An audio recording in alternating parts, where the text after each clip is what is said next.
¿Cómo podemos utilizar inyección de dependencia en aplicaciones de Jakarta o de Java EE de forma efectiva? Mi objetivo en este vídeo es contaros qué anotaciones se pueden utilizar en este tipo de proyectos para poder inyectar de una manera eficiente servicios dentro de controladores y otros servicios cuando hagamos proyectos de Jakarta o de Java EE, como por ejemplo aquellos basados en microprofile, tales como Quarkus o OpenLiberty, aunque en principio esto debería valer para cualquier aplicación de tipo Java empresarial basada, por ejemplo, como digo, en Jakarta. Y si ya tienes conocimiento sobre eso, posiblemente sepas un poco cómo va a empezar esta vaina. Aquí tengo un controlador que es el app controller, donde he hecho un método que ahora mismo no devuelve nada. Y mi objetivo es que fabrique un saludo utilizando de forma preferente este servicio que he fabricado como una clase aparte llamado saludo service. Los servicios encapsulan lógica de negocio de la aplicación, por ejemplo, interactuar con bases de datos o con repositorios de información o manipular el estado de un sistema. En este caso, mi lógica de negocio es muy simple porque todo lo que hace es devolver una cadena de caracteres, pero podéis imaginaros este servicio como algo que realmente hiciese código mucho más complicado, tales como interactuar con una API externa, guardar información en una base de datos o enviar una factura a una impresora, por ejemplo. Entonces, ¿cómo podemos hacer para que cuando alguien visite el endpoint saludar se utilice el método saludar de mi saludo service? Como seguramente sabrás y ya sabes en qué consiste la inyección de dependencia, la respuesta correcta a esta pregunta es inyectando el servicio dentro de mi controlador, algo que podemos hacer con un código parecido a este, donde nosotros fabricamos un constructor para nuestro controlador en el cual le pasamos como parámetro el servicio que queremos utilizar para que se asigne una variable que voy a hacer final, que representa el saludo y que se establece como un atributo de clase. De esta manera, si yo ahora quiero utilizar alguno de los métodos de saludo, todo lo que tengo que hacer es simplemente llamarlo, por ejemplo, saludo.saludar de anónimo en este caso. Sin embargo, para poder hacer que esto esté bien es necesario introducir algunas anotaciones todavía. Si ya sabes cómo funciona la inyección de dependencia, necesariamente tendrás que saber que todo se basa en el uso de la anotación inject dentro del código que va a utilizar un servicio. Cuando yo le pongo inject como anotación al constructor, que es la forma preferente de hacerlo hoy en día, lo que le estoy pidiendo al sistema de inyección de dependencia es que cuando me instancie la clase appcontroller, algo que yo no hago, pero que evidentemente el framework tiene que hacer para poder servirla como petición, pues lo que haga es identificar qué argumentos tiene el constructor, los busque dentro de su registro y le pase una instancia, en este caso de saludo service, a la clase cuando le esté instanciando para así poder tener una referencia cerrada. Lo que pasa es que esto, para poder hacerlo bien, es necesario que declaremos precisamente la dependencia como un servicio inyectable, porque si no el registry evidentemente no lo va a contener y no va a poder encontrarlo.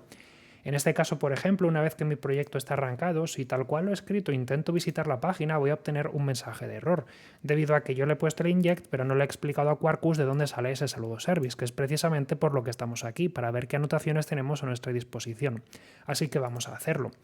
Una notación de dependencia nos permite especificar que un servicio, en este caso, es inyectable, es decir, se puede utilizar por ahí allá donde lo necesite para poder satisfacer una dependencia como parte de un circuito de este estilo. Las inyecciones de dependencia a menudo en el framework de Jakarta se basan en el concepto de scope o ámbito, que permite especificar ya no solo que existe una dependencia que se puede inyectar, sino también cuál es su ciclo de vida.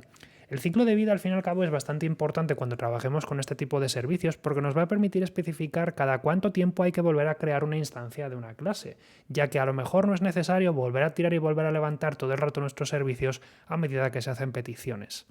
Por ejemplo, uno de los servicios con un ámbito más simple de comprender podría ser el servicio que declaremos con la anotación request_scoped. Al ponerle request_scoped como anotación a nuestro servicio, hacemos dos cosas. En primer lugar, explicarle a Quarkus que este es un servicio inyectable y por lo tanto hacer que ya exista una versión de saludo service que se puede inyectar por ahí.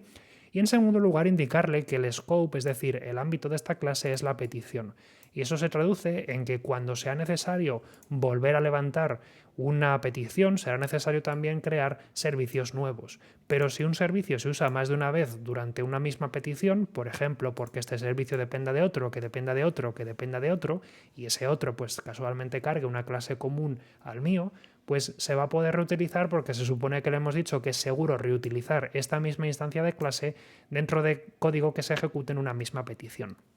Consecuentemente, la primera cosa que vemos al hacer esto es que la petición empieza a funcionar, porque como ya le hemos dicho quién es el saludo service que puede servirse como parte de una petición, lo puede instanciar correctamente y por lo tanto puede llamar al método. Y en este caso, cada vez que yo haga una petición diferente, debido a que estoy utilizando un request scoped, se fabricará una instancia completamente nueva.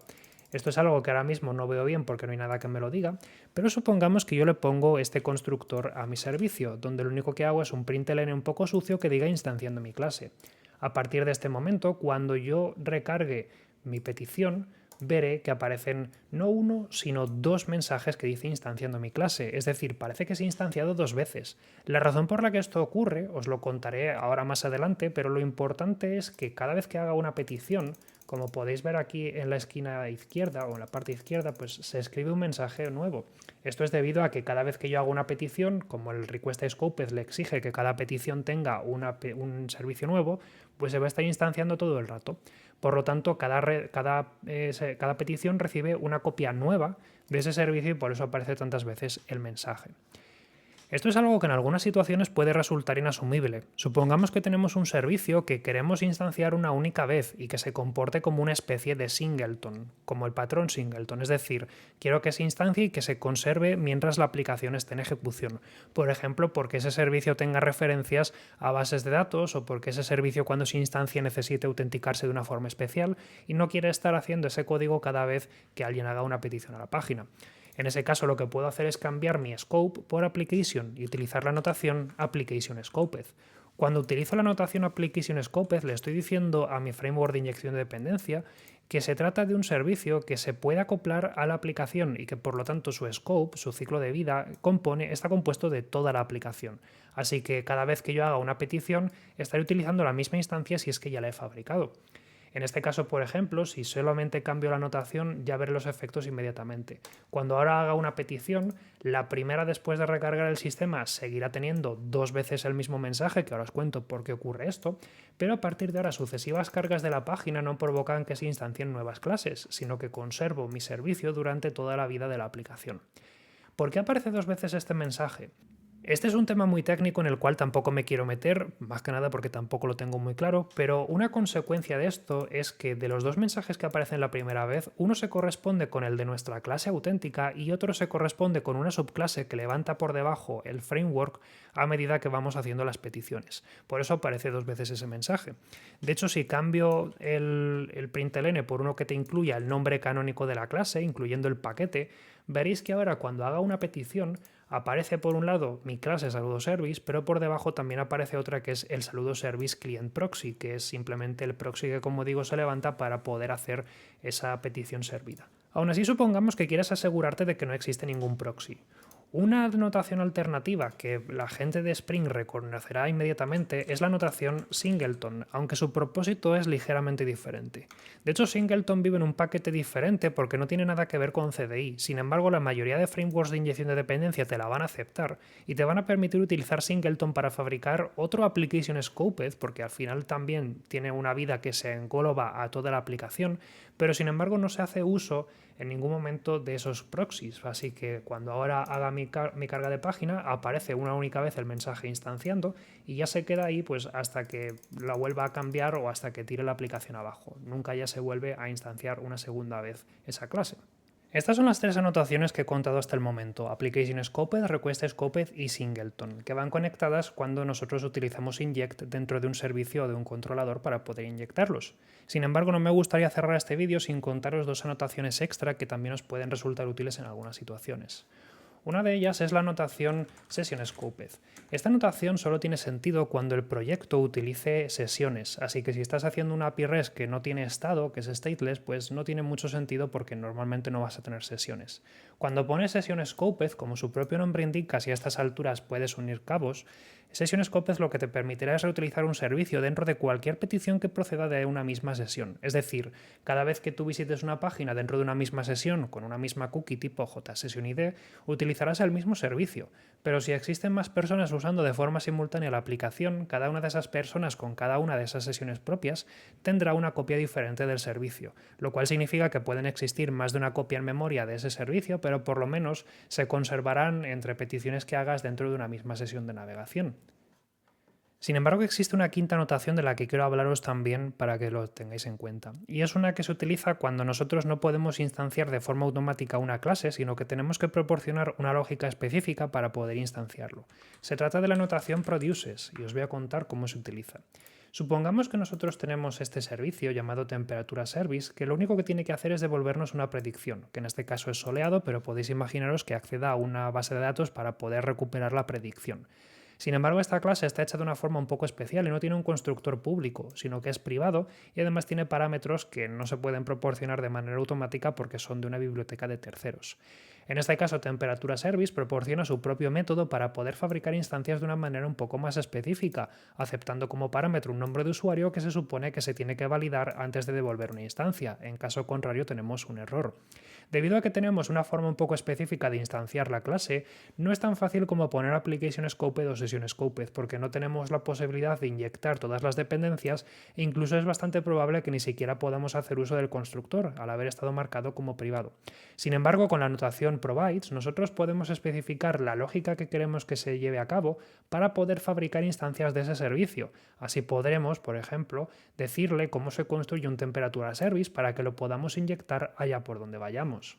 Para poder hacer eso voy a fabricar una clase nueva a la que voy a denominar temperatura provider, por decir algo, y en esta clase voy a fabricar un método que devuelva un objeto de tipo temperatura service y que tenga como nombre, por ejemplo, new temperatura service. Y este método lo único que tiene que hacer es llamar al método correcto, por ejemplo, return temperaturaservice.newTemperatureService, pasándole como parámetro en este caso lo que me hace falta o utilizando lo que sea que le pida la clase para poder instanciarse. Podéis imaginaros aquí pues acceder a una base de datos y sacar unas credenciales o comprobar un token o algo por el estilo. Lo importante es que nosotros estamos estableciendo la lógica específica que queremos que se lleve a cabo para poder devolver ese tipo de instancias. Y finalmente, a modo de guinda, para poder marcar este constructor o este método como un método que me permite fabricar servicios, voy a poner la notación produces, que ojo, la de Jakarta Enterprise, no la de Web Service porque no tiene nada que ver. Y cuando le pongo esa notación lo que estoy haciendo es inmediatamente explicarle al framework de inyección de dependencia que si alguien me pide un temperatura service, la forma de producir ese temperatura service es invocando este método, que es el que me va a devolver una instancia ya montada de esa clase. Así que si a partir de ahora, por ejemplo, yo fabrico una instancia de temperatura service y la trato de inyectar, por ejemplo, pasándosela como parámetro y utilizándola directamente como temps es igual a temps, si ahora llamo al método getPredicción dentro de alguno de estos endpoints y le llamo, por ejemplo, temps, cuando ahora visite la página, pues como veréis se ejecuta correctamente el código de mi servicio porque mediante la notación provides le he especificado cómo se puede fabricar esa instancia. Algo que podéis utilizar si por ejemplo es necesario utilizar builders o factory methods para fabricar esos servicios que queréis utilizar. Así que en resumen, ahí estarían las 5 anotaciones más esenciales que deberías controlar si quieres poder utilizar adecuadamente inyección de dependencia dentro de tus aplicaciones de Jakarta y que puedes utilizar en combinación con inject para así poder inyectarlas fácilmente dentro de tus controladores o dentro de otros servicios que vayas a utilizar, como por ejemplo puede ser utilizar un repositorio para acceder a una base de datos desde un controlador o desde un servicio que tenga que gestionar precisamente ese repositorio. Si este vídeo te ha sido útil, dale al botón me gusta para así ayudar a que llegue más gente y pelear contra el algoritmo. Y nosotros nos vemos en próximas lecciones. Un saludo y hasta luego.